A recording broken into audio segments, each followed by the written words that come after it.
위원으로 활동하셨고 2021 교수님을 큰 박수로 맞이해주시기 판단과 윤리의식 그리고 조세 정의에 대한 통찰이 더욱 빛을 발해야 됩니다. 마치고 돌아가실 때 저희가 기념품을 조그맣게 준비를 했는데요. 대전어시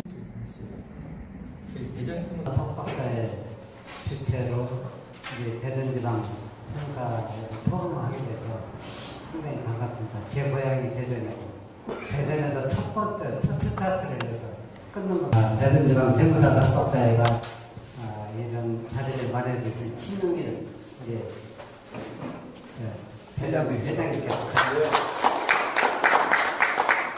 오늘 이렇게 한국세무사 석박사회가 이렇게 발돋움할 수 있는 전임 회장님들이 고생을 한 게 많았습니다. 우리 고지적 평가는 큰 박수로 부탁드립니다.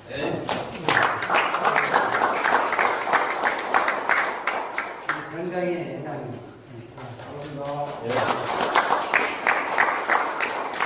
우리 두 분의 회장님들이 안 계셨으면 오늘 한국세무사 석박사회 상당히 좀 어렵지 않았겠다 이렇게 생각합니다.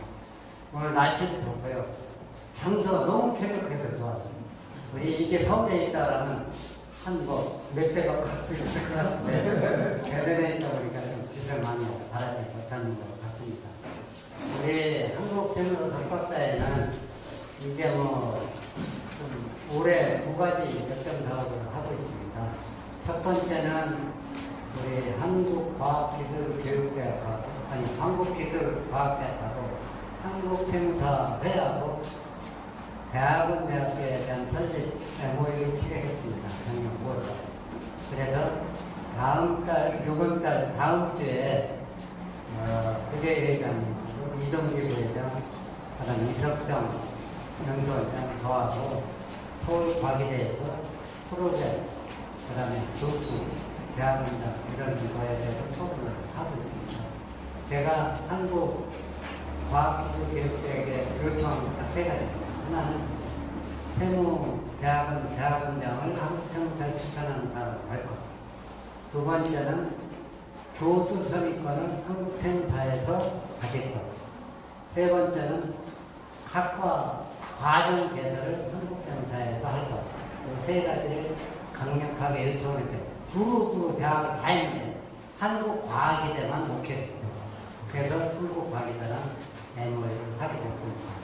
두 번째 역점 사업은 지금 미국 뉴욕 한인연합회하고 원격주에 미팅을 가졌습니다. 그래서 재미동포들의 국내 자산이 갖고 있는데 이걸 양도나 상속이나 증여할 때 세금 상당할 데가 없어요. 그래서 저희들이 미국을 가겠다. 그래서 내년 2월경에 미국 가서 양도 상속 증여를 할 테니 우리한테 기회를 줘줬으면 좋겠다. 이렇게 해서 회장님한테 보고를 드려갖고 한국세무사회에다가 이민동포 세금 그걸 개설을 아마 하실 걸로 예상하고 있어요. 첫 스타트로 내년 2월달에 뉴욕 한인연합회하고 MOU 체결하는 것이었습니다. 두 개로 저희가 역점 사업을 했고, 그 다음에 그 중에 하나가 이제 우리 대전지방 석박사회를 창립을 했습니다. 내년에 이제 경기 이런 쪽으로 넘어갈 수 있도록 많이 지원을 부탁드립니다. 오늘 너무나 고맙습니다. 이렇게 많이 배려해 주시고 오늘 토론회가 잘 진행될 수 있도록 부탁드립니다. 감사합니다. 교육으로 많은 도움을 받고 있습니다.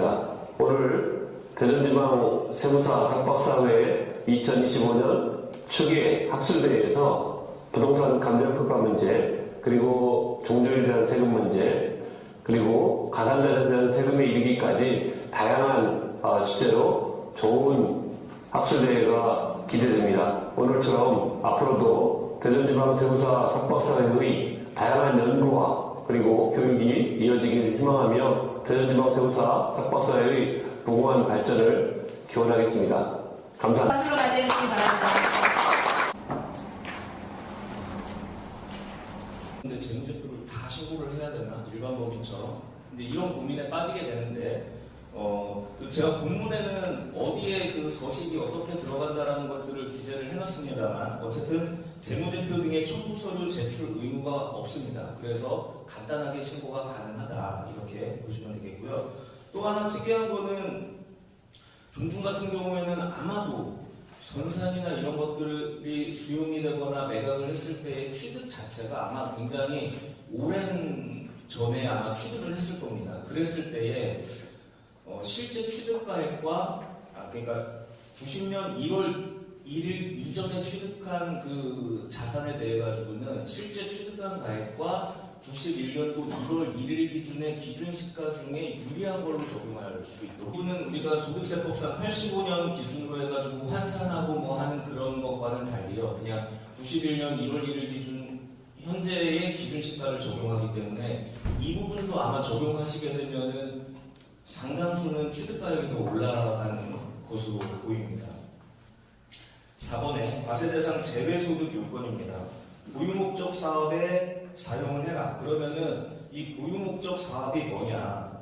말 그대로 종중의 회칙에 있는 목적사항에 준하는 것들, 그런 행위들이 고유목적이 될 거고요. 당연히 종중이기 때문에 뭐 제사를 지내고, 또 선대를 뭐 공양하고, 뭐 후대를 어떻게 하고, 뭐 그런 거에다가 목적사항을 사실은 더 추가를 할 수도 있겠죠. 후대를 뭔가를 한다는 거에 장학금을 지급하는 거를 넣을 수도 있고, 뭐 여러 가지를 어쨌든 목적사항에 넣을 수도 있을 겁니다. 그래서 이런 것들에 대해서 실무적으로 그 고유목적 자산에 해당되는 것들이 어떤 것들이 있냐? 선산이 있을 수 있고요, 농지가 있을 수 있고, 제실 같은 것들이 있을 수 있습니다. 자, 선산의 경우 같은 경우에는 땅이 굉장히 넓습니다. 산 하나인데 필지는 한 필지로 되어 있고요. 거기에 조상의 분묘가 하나만 있습니다. 그러면 이 부분에 대해 가지고 안분을 할 거냐, 뭐 그 부분만 헛대가지고 그 부분만 비과세를 할 거냐, 뭐 이런 문제가 있을 수 있는데, 이거 다들 아시는 내용이겠지만 한 개만 있어도 전체 필지를 고유목적 자산으로 이렇게 인정을 해주고 있고요. 농지의 경우에는 제가 사례에서 봤을 때 이런 좀 대략적으로 세 가지 요건을 좀 충족해야지만 고유목적 사업으로 좀 봐주더라고요.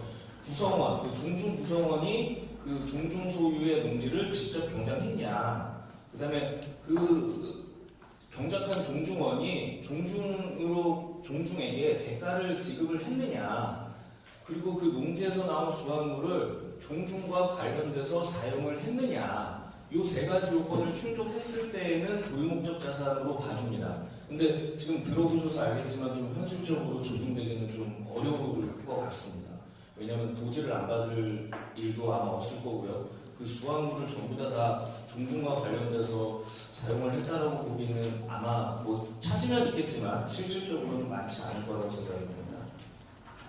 자, 입증 서류 보시면은요. 뭐 사실 이 입증 서류가 제일 중요하겠죠. 뭐 종중 회의록이나 사진이나 뭐 이런 것들로 해가지고 입증을 하면 될 것 같고요.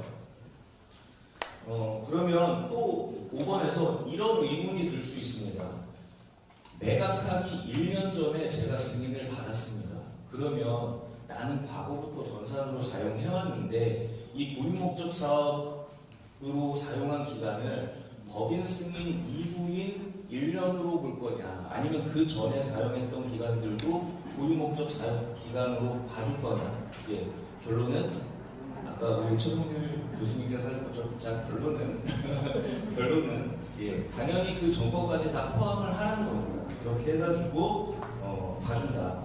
그러면 여기에서도 약간 법리적이라고 해야 될까요? 여기서는 또 굉장히 실질적인 부분들을 좀 존중을 해주는 것들을 보실 수 있습니다. 6번에 이제 경력 청구 가능 여부가 되는데요. 예정 신고를 한 게 법인세법 확정 신고의 효력이 있냐? 예, 확정 신고의 효력이 있는 것입니다. 그래서 그 두 가지 방법 중에 유리한 것으로 선택을 할 수 있습니다. 그래서 반드시 비과세가 되지 않더라도 선택적으로 적용할 수 있기 때문에 법인세 신고를 하면 양도소득세 신고한 것보다 더 절세 효과를 누릴 수 있는 경우들이 있습니다.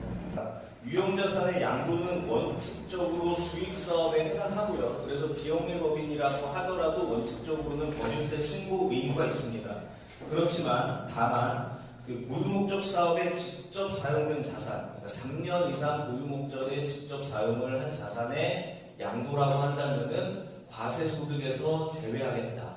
그냥 이후로는 그냥 비과세라고 표현을 하겠습니다. 이렇게 비과세 규정이 있습니다. 그래서 실질적으로 검토하는 순서는 만약에 이게 과세가 된다면 우리는 법인세법에서 어떻게 신고를 할 거냐. 그리고 과세 대상에서 제외되는 소득이라고 한다면 그 요건은 무엇이냐.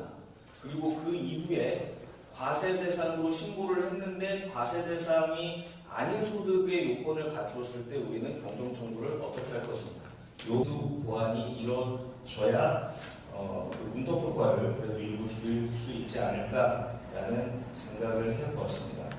그래서는 그냥 이 문장 하나로 좀 결론을 낼 수 있을 것 같습니다.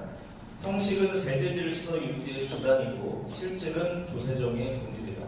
그래서 형식은 수단이고 실질은 본질이다. 이 정도로 파트 1을 마치도록 하겠고요. 지금 법인격이 있냐 없냐를 가지고 좀 이론적으로 말씀을 드렸다면 파트 2에서는 이 종중이 법인격을 부여를 받아서 법인세 신고를 했을 때 세제상에 어떤 문제들이 있는지를 좀 실무적으로 알아보도록 하겠습니다.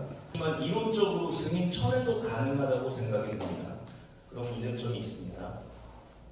그러면 이렇게 판례에서 승인을 등록행위로 해석하는 것에 대한 문제점이 뭐가 있냐, 이렇게 등록행위로 해석하는 것들의 그 문제점은 무엇이냐. 앞서 살펴보았듯이 이 승인 행위의 전과 후가 납세 의무자의 권리와 의무를 엄격하게 바꿔놓고 있습니다. 그러면은 밑에 보신 것처럼 행정처분은 권리 의무에 직접적인 영향을 미치는 걸 행정처분이라고 하는데, 그럼에도 불구하고 이거를 등록행위로 보아야 하는 것이냐, 이런 문제점이고요. 그리고 뭐 직접적이진 않을 수 있습니다만은 국세기본법 시행령에 보면은 이 승인 취소 조항도 있습니다. 그런 점들을 비춰봤을 때 이 승인 행위를 단순하게 등록 행위로 보기는 어렵고 실질적으로 어떤 행정 처분에 준하는 그런 성격으로 보아야 되지 않나라는 그런 문제점이 있고요. 개선이 어떤 식으로 되었으면 좋겠냐. 아까 앞서 말씀드렸다시피 제가 판례의 이유까지는 정확히 모르겠지만 아마도 그런 대표자의 지위를 인정하는 그런 과도한 세무조서 얼마나 부담스럽겠습니까? 그래서 이제 다른 법에서까지는 이거를 등록행위로 인정을 하더라도 엄격하게 세법 내에서는 분명히 향후의 의무와 권리에 중대한 영향을 미치는 이것을 세법의 범위 내에서는 행정처분으로 인정을 해줘라. 분들이 있다. 그리고 종중세무의 실질적인 뭐는 규정이 개정이 돼서 금년 6월 12일부터 시행이 되는 것입니다. 그 직전에는 부동산 과다 보유 법인인 경우에만 비상장중 평가할 때 감정평가를 하도록 돼 있었죠. 부동산을. 근데 이제 현 시점으로 보면 비상장주식 증여 상속을 평가할 때 법인이 보유하고 있는 부동산을 감정평가를 한다, 이렇게 이해하시면 돼요. 첫 번째 문제점이 나온 거죠. 그러면 이제 그 연장선상에서 납부할 돈들이 여유가 있을까요? 거의 없어요. 왜냐하면 우리나라 부자들은 전체 재산을 100이라고 보면 부동산이 70-80이에요. 그런데 부동산은 일찌감치 꼬마 빌딩을 중심으로 해서 감정평가를 해왔다고요. 그리고 이번 국세청장님도 예산을 늘려서 이 감정평가를 확대해서 적극적으로 하겠다 하는 거예요. 고수익이라는 건 다 알고 있어요. 근데 이걸 생산인들이 별로 해본 적이 별로 없어. 그러니까 사고를 낼 가능성이 아주 농후한 것이죠. 그러니까 혼자 하실 생각을 절대 안 하죠. 허범을 하죠. 그리고 도제 교육받듯이 그렇게 하셔가지고 숙달이 되기 전까지 혼자 먹을 거라고 혼자 했다가 대형 사고를 했습니다. 그걸 제가 강조합니다. 그러면 두 축으로 가야 됩니다. 하나는 부동산. 부동산 이쪽도 전세 대책을 강구해야 되는 겁니다. 그 다음에 비상장 주식. 이 두 축으로 가야 돼요. 근데 오늘 초점은 비상장 주식의 포커스를 맞추고 시간이 되는 대로 부동산 쪽으로 같이 가도록 해야 될 이유. 여기까지. 그런데 젊은 생산님들 여기서 두 단계 더 관심을 가지시는 게 좋아요. 여기까지 가는 것도 힘든데 그 다음 단계는 어디를 가야 되는 거냐? 분쟁 예방을 보유. 상속 증여 관련돼 가지고 분쟁이 폭발적으로 늘어나는 거 알고 계시죠? 어떤 분쟁이 있는지도 아시죠? 이 분쟁 예방을 하는 쪽으로 생산인들이 시야를 넓혀야 됩니다. 그러려면 신탁을 포함해서 법률까지 한 공부를 해야 분쟁을 어떻게 예방할 건지에 대해서 보이기 시작합니다. 그러니까 그거를 생산인들이 오케스트라의 지휘자 역할을 할 수 있으면 지휘자 역할을 해서 필요한 전문가들을 팀을 짜가지고 완성적으로 서비스를 해줬으면 제일 좋겠다. 이게 마지막 가야 될 길이에요. 제가 이미 마지막 길을 가고 있다. 어떻게 가고 있는지 시간이 되면 몇 가지 사례를 소개해드릴게요. 자, 그러면 금융기관들이 지금 패밀리 오피스라는 걸 갖춰가지고 뭐 서비스 한다는 거 많이 들으셨죠? 네. 그거 대전에서 잘 작동을 하던가요? 잘 안 되는가요? 잘 안 돼. 서울 잘 작동 안 돼. 그거 앞으로 10년 걸릴 거예요. 그게 왜 작동이 안 되는지 시간이 되면 제가 얘기를 해드릴게요. 밀촌이 저리세이 공로 이쪽 한도가 그게 작동이 되도록 해달라고 저를 고충적 평가 방법을 평가한 거가 15억 이상이면 일단 감정평가를 한 걸 원칙으로 했다. 그 중에서 비주거용 부동산에 해당되는 꼬마 빌딩은 최우선적으로 감정을 하는 것이다. 이게 개인 감정평가를 해서 증여세 상속세를 과세하는 거가 꼬마 빌딩에서 문제가 돼가지고 이게 확대가 된 거예요. 그 꼬마 빌딩을 법률에서는 비주거용 부동산이라고 얘기하는 거예요. 그러니까 그냥 기존에 있는 빌딩, 근생 뭐 이런 거는 보충적 평가 방법으로 평가한 거가 15억이 대부분 넘어갈 거니까 그거를 상속 증여를 연결되면 그냥 감정평가한다 이렇게 보시면 돼요. 법인도 똑같다. 자, 그러면 법인기업을 3-40년에 땅을 사서 건물을 지어가지고 은행 대출 받아서 현상 유지만 하면 땅값이 올랐어요.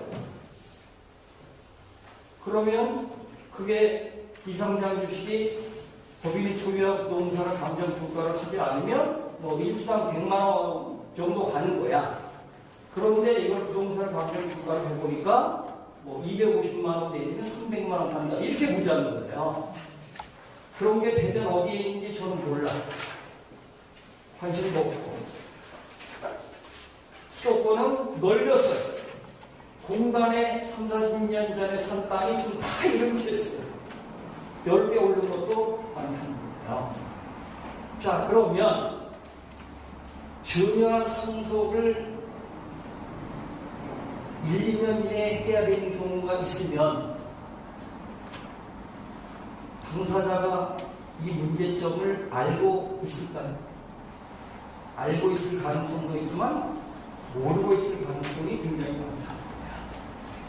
그러면 세무사님들은 이거에 대해서 잘 알고 계시냐?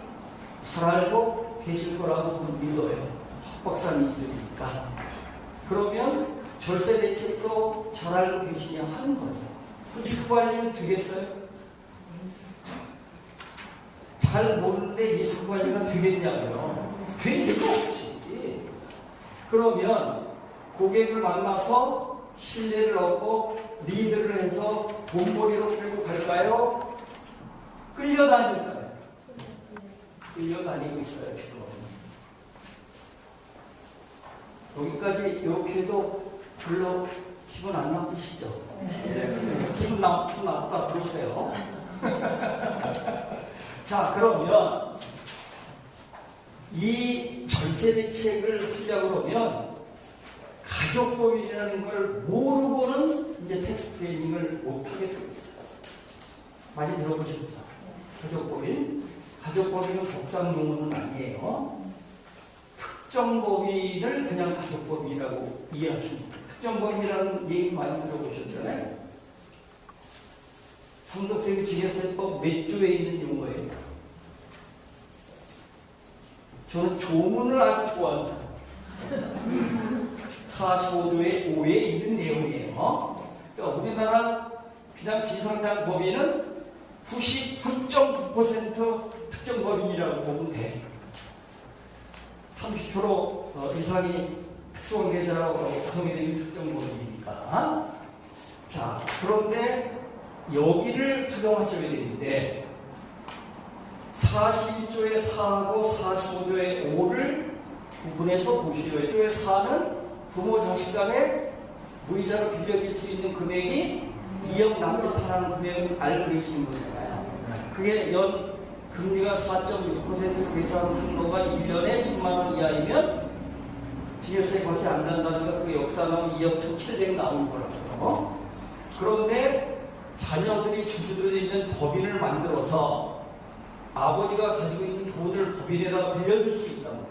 그럼 채권자는 변동이 없는데 채무자는 개인에서 법인으로 바뀐 거고 이 법인이 가족법인인데 이 가족법인의 주주는 채권자인 엄마 아버지의 자녀들, 손자, 손주들로 구성이 되어 있다는 거예요.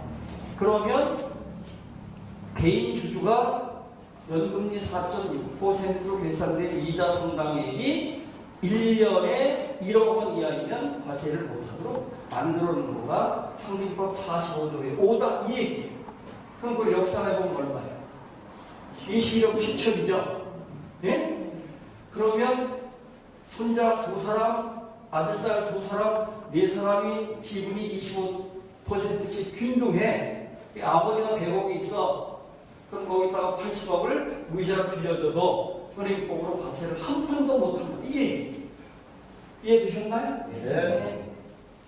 그래가지고 그거를 가지고 수도권에다가 땅을 사고 건물을 지고 시세 차익을 올리고 이렇게 끌고 갔던 거예요. 이해되셨죠? 네. 그런데 이거를 주로 누가 판매했냐? 의사들이. 그러니까 10년 전, 20년 전에 이 스킴을 짰으면 다 부동산 값이 올라서 부자들이 됐겠죠. 이미 다 부자들이 됐어요. 그리고 나머지는 제가 자세하게 맥을 짚어 드리니까 그래서 가족법인을 이제 모르면 텍스 트레이닝은 못한다. 근데 거기도 리스크가 없을까요? 당연히 있겠죠. 이렇게 큰 그림을 그리고 가시면 주식을 평가할 때 비상장법인의 부동산을 감정평가하는 것은 제목이 뭐에 국한됐다고요? 증여세, 상속세에 국한됐다. 자, 그러면 비상장법인의 주주가 개인도 있고 법인도 있겠죠. 그러면 주식 변동이 상속 증여만 일어날까요? 법인세, 양도소득세도 일어날 수 있을까요?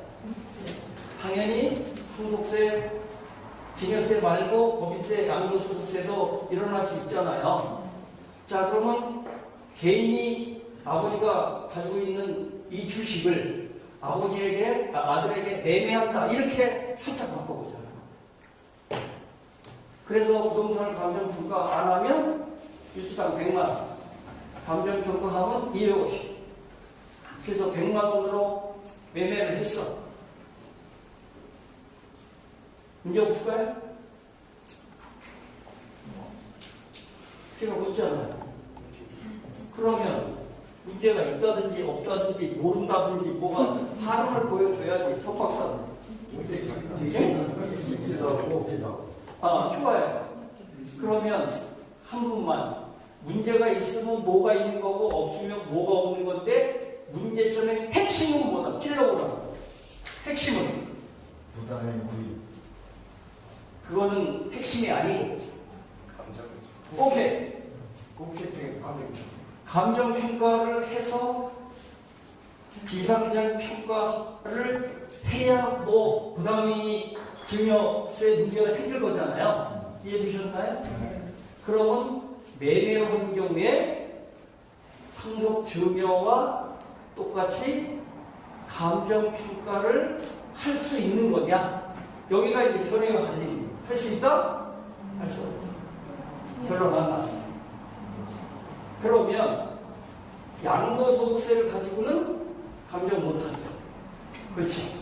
그런데 이게 상징법 35조로 가면 저가양수에 따른 증여세 문제가 생길 소지가 있는 거죠. 아버지의 자녀가 주주로 있는 법인의 매매로 틀었다. 이렇게 살짝 바꿔보죠.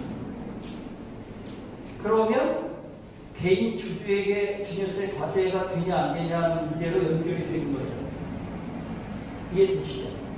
네? 그러면 이 개인 주주로 연결이 되는 경우에는 상징법 45조에 5로 가겠지만 1년 단위로 주주별로 증여받은 이익이 1억이 넘어가야 과세가 됩니다. 1억이 안 넘어가면 과세가 안 되는 거예요. 1억이 넘어가야 된단 말이에요. 그러면 주식을 싸게 가족법인이라는 특정 법인에 매매를 하는데 주주별로 계산된 이익이 1억이 안 넘어갔어. 그럼 증여세 과세할 수 있어요? 없어요. 그럼 감정평가 할 수 있어요? 없어요? 못해. 이렇게 루폴이 생겼다. 서울에서는 이 얘기를 안 했어. 대전에서만 하는 거예요. 회장님 때문에 하는 거예요. 사용하고 싶은 생각은 있어요? 네. 대답이 없어요. 돈 번다는 얘기를 했다는데 당연히 리스크가 없으면 이 스킴을 사용하고 싶겠죠. 네. 시뮬레이션 해보면 당연히 전제가 될 거니까. 이해되셨죠? 네. 그래서 리스크가 늘 있다. 그럼 이제 반대로 증자를 거꾸로 가보자고요. 그럼 증자를 하는 것은 역시 불균등 증자로 가는데 누구의 주식수를 올려줘야 되는지 이 경우에 부당행위 상징법 35조가 적용이 안 되면서 연도별로 이 1억이 넘지 않는 스팀을 계속 짜요. 이해되세요? 네. 그러면 상징법 35조로 가면 시가의 30%와 상목원 등 저금고 매수에서 그것이 반대되는 게 있죠. 그리고 아버지의 양도로 가면 양도세 부당행위로 가는데 1세대 2주택으로 비과세가 되는 건 아예 과세가 안 생기는 거죠. 네? 그러니까 1세대 2주택 비과세가 되는 거는 아주 먹기 좋은 밥이. 대전에서 들은 게 있으면 찾아서 하세요. 이거 내가 대학원에 가서 강의했더니 왜 생각하는지를 몰라. 모를 수 있어요. 모르는 게 죄예요. 우리 여자 친구들. 네. 소득세가 왜 과세 안 되는 거야? 무이자를 건드리는데. 괜찮아. 모를 수 있지 뭐. 소득세법에 규정이 없으니까 그런 거 아니에요? 그럼 규정이 없다는 건 이제 원론적이고 더 구체적으로 논리적으로.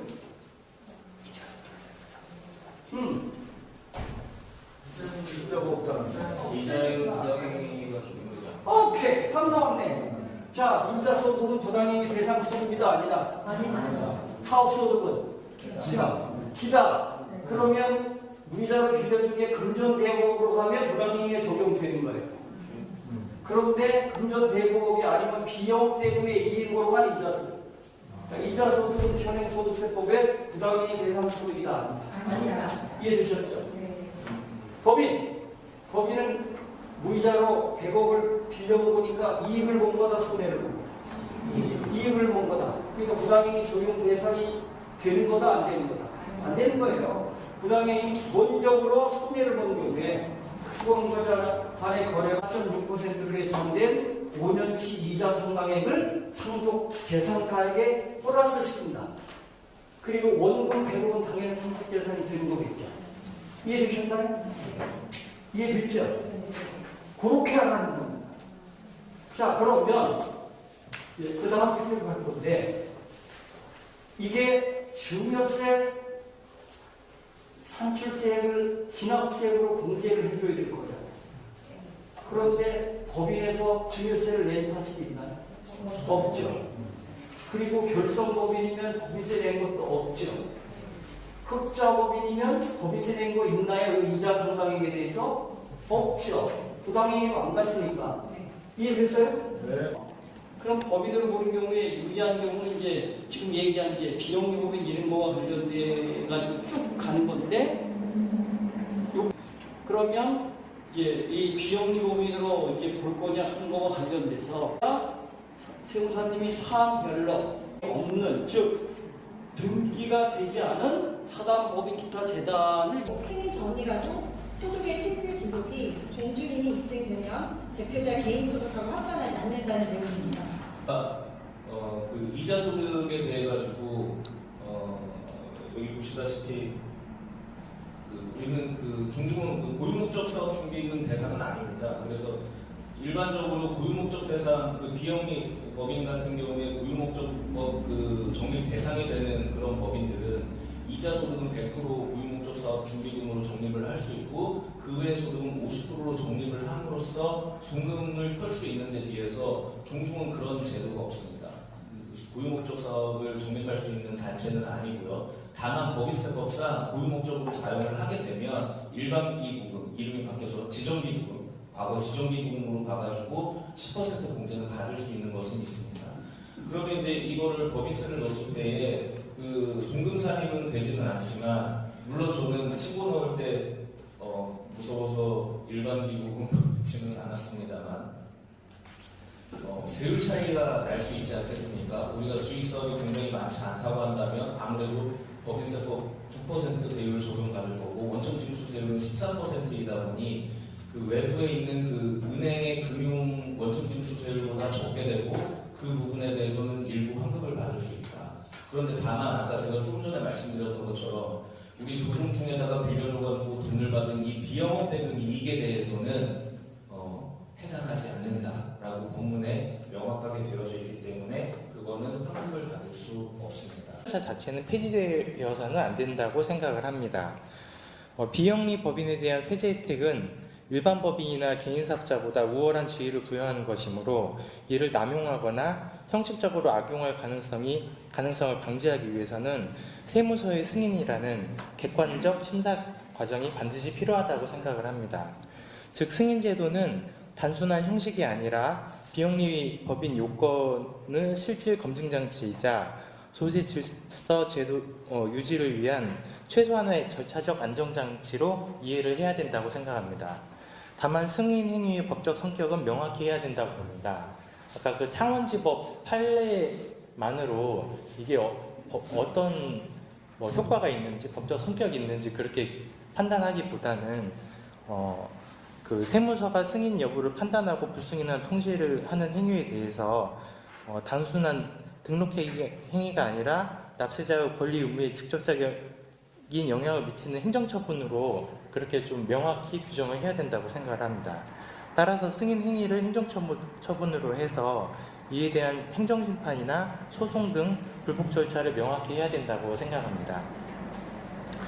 발제문에서 보시면은 그 제도적 계리와 형식적인 문제를 지적하고 있는데 그 실질 요건을 충족했음에도 승인이 안 되거나 늦어지거나 이런 행위로 인해서 불이익을 받은 구체적 사례나 이런 제도적 보완 사항에 대한 구체적인 좀 제시가 있었으면 좀 더 좋지 않았을까. 제가 종중 실무를 직접 안 하다 보니까 도대체 현실적으로 어떤 문제가 있는지는 정확히 알 수는 없지만 그런 문제를 좀 더 구체적으로 지적을 해주시면 제도적 개선점이 나오지 않을까 그렇게 생각이 됩니다. 이상 논의를 기반으로 그 제도적 제언을 말씀드립니다. 아마 의미 있는 시간이 되실 것 같습니다. 그래서 이런 내용으로 가상자산과 블록체인에 대한 내용을 좀 하고 토큰 내용과 조금 말씀드리겠습니다.